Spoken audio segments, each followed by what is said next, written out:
सबके मन में सवाल आता है ना कि नितिन गडकरी इथेनॉल ब्लेंडिंग के इतने बड़े समर्थक क्यों हैं।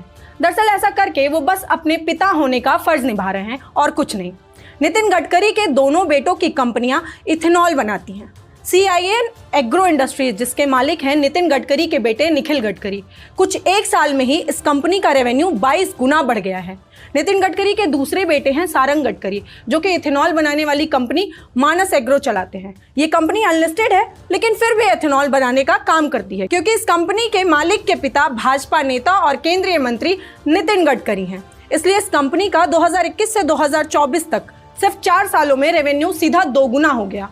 दोस्तों, आप सोचते हैं ना कि सरकार हमारे पास पेट्रोल पंप पर ऑप्शन क्यों नहीं छोड़ती है, अब हमारे वाहनों का क्या होगा? कुछ नहीं होगा, नितिन गडकरी के बेटों की कंपनियों का सिर्फ रेवेन्यू बढ़ेगा। अब क्या ये कॉन्फ्लिक्ट ऑफ इंटरेस्ट नहीं है? 20% ब्लेंडिंग का जो टारगेट था वो 2030 का था।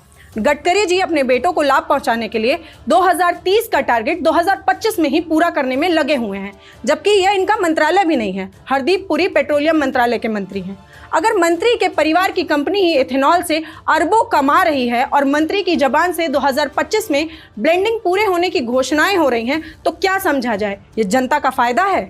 2023 से पहले की जितनी भी पेट्रोल इंजन BS3, BS4 ये सब E20 को झेल नहीं पा रहे हैं। इनके पेट्रोल टैंक में जंग, इंजन में नॉकिंग हो रही है। इथेनॉल ब्लेंडिंग पेट्रोल ही लेना है तो इतना सस्ता क्यों नहीं है? ये सेम रेट पर क्यों मिल रहा है? कंपनी के फायदे के लिए बिना किसी रिसर्च के करोड़ों लोगों की जेब क्यों काट रहे हैं? देश की गाड़ियों को लैब बना करके जनता की जेब से पैसे निकालना विकास है या लूट है? अब ये तो आप ही बताइएगा। जो सरकार सत्ता में परिवारवाद का विरोध करके आई थी, अब वहां अमित शाह अपने बेटे जय शाह को BCCI का अध्यक्ष बना देते हैं। गडकरी जी अपने बेटों की कंपनियां चला रहे हैं। दोस्तों, PM नरेंद्र मोदी ने कहा था, ना खाऊंगा ना खाने दूंगा, और ये भी कहा था जिसको लूटा गया है उनका हक उन्हीं को लौटाएंगे। तो आप समझ जाइए वो किसके लिए था।